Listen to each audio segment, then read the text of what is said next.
Okay, I hope you can hear me. All right, as we continue with this our one model for all, the abbreviation is OMFA. When you use this model, you are going to go far. All right, so while looking at the precautions, what to do and what not to do, all these things trying to put in place to ensure that yes, you have more winning than losses, and at least you are trying to make this trading to be mechanical and easy. You spot it, you trade it, and you make more money. Okay, so the first thing first is that after S2D occur, that's after supply to demand or demand to supply occur, depending on the market structure that is available, if price did not tap into the entry, and goes to ELQ, that's engineering liquidity, or extreme order block first, do not trade it again even if price comes back to the entry. Okay, so let me explain this. In this type of scenario, this is the first scenario. This scenario is a valid one. Why? Because price made this type of pullback, inducement taken, break of structure, and then pull back. This pullback here is our general liquidity. Then price made another pullback to form the additional order block, another pullback to form inducement. Then price took out the inducement, price tap on additional order block, make a pullback, fail the additional order block. Then we anticipate price to come back again, take out that low point, the point that took out the additional order block.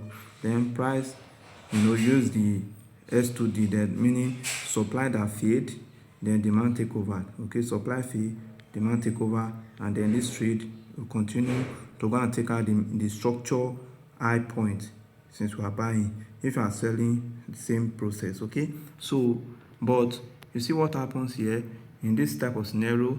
After price came, took the inducement, and then it reacted from the additional order block, reacted. Then instead of price, after price reacting from additional order block and fail the additional order block, we want price to come back again and tap on the additional order block and tap on the S2D, which is the counter trend order block, to continue to go against the main trend and go and take out this high point, right?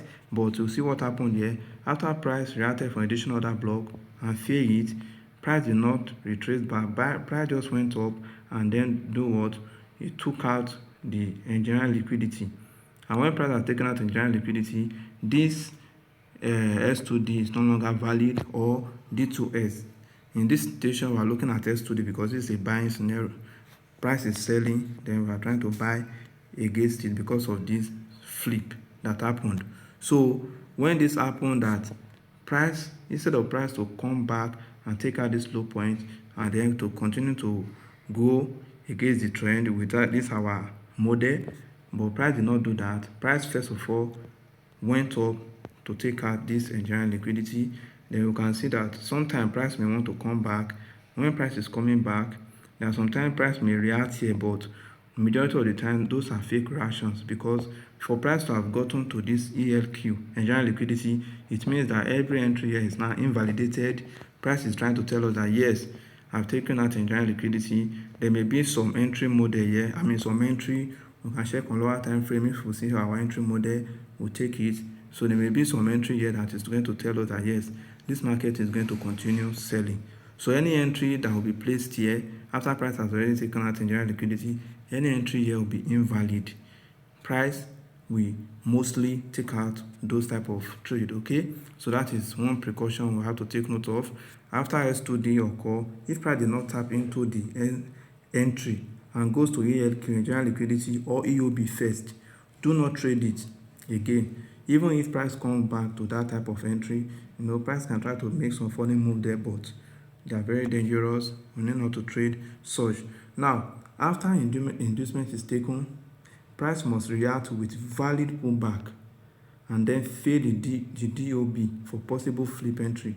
Okay, then if price just go through the DOB without any reaction or pullback, do not trade as flip. Now, what we're talking about here is this. A major way of trying to trade flip is that yes, price gives type of structure, inducement, and then duration order block, price reacted from it failed it, price came back and then took at that point, tap on the S2D and then continue to buy. But there are sometimes you see this type of price action that okay, after price gave inducement, price tap on the inducement and then but price, instead of price to tap and react from the decision order block, you can see that price just went through this order block, decision order block, price went through it. For price to have gone through it, maybe after price has gone through the price now make a pullback and wanted to give us any entry. It's not advisable to take such type of entry because the condition for flip did not occur. Okay, so we're going to look at the other precaution. The last one that we have to take note of is the higher time frame to the lower time frame precautions. What I'm trying to talk about in this aspect is that this model has been back and forth tested on daily time frame, 4-hour time frame, 1-hour time frame, 15 minutes and 5 minutes time frame respectively. Okay, but the results that happened when we back tested on a daily time frame, 1-hour time frame, 5 minutes time frames, it delivers most anticipated outcomes.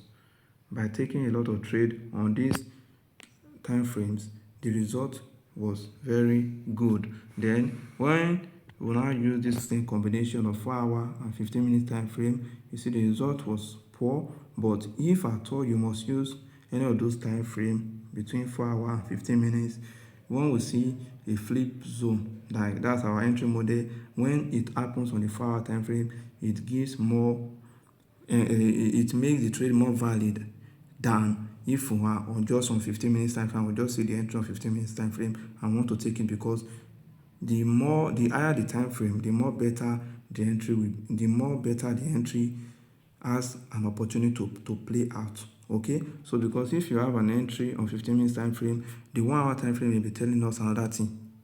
Okay, so if we have an entry on the 4-hour time frame also, the daily time frame will be telling us another thing. But if we are trying to use time frame confluence, whereby we are using higher time frame confluence with the lower time frame as our guideline, that the daily time frame is bullish, then if we now have an entry on the lower time frame that is also bullish with this our model, we have to take it.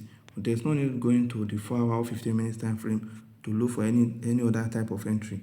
Okay, then also if our 1-hour time frame is bullish and then we now saw an entry on the 5 minutes time frame, we have to take it also. There's no need going to the 4-hour or 15 minutes time frame. So what is there is that you can just stick with using daily time frame, 1-hour time frame, 5 minutes time frame for all of this model. This are particular model OMFA model, one model for all. We can stick to using daily time frame, 1-hour time frame and 5 minutes time frame. But if you want to check for more opportunities, probably we can check out the 4-hour time frame and then the 15 minutes time frame respectively. Okay, so you have to, anytime you see a model occur on a daily time frame, 1-hour time frame, 5 minutes time frame, the probability of it playing out as anticipated is very, very much more than when you see it on the 4-hour or 15 minutes time frame. Okay, so I hope this is very helpful. All we have to do is practice. You see it, you trade it with confidence and you'll be very successful. All right.